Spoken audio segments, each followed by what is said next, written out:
Committee report ചർച്ചയാകുന്നത് എന്തിനെന്ന് നടിയും Hema committee അംഗവുമായ ശാരദ.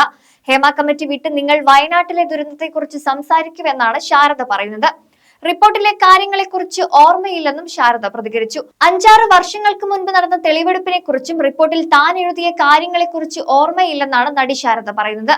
റിപ്പോർട്ടിനെ കുറിച്ച് എല്ലാം ജസ്റ്റിസ് ഹേമ പറയട്ടെ എന്നും ശാരദ പറയുന്നു. റിപ്പോർട്ടിലെ ശാരദയുടെ വിവാദ പരാമർശങ്ങളിൽ മറുപടി നൽകാനും ശാരദ തയ്യാറായില്ല.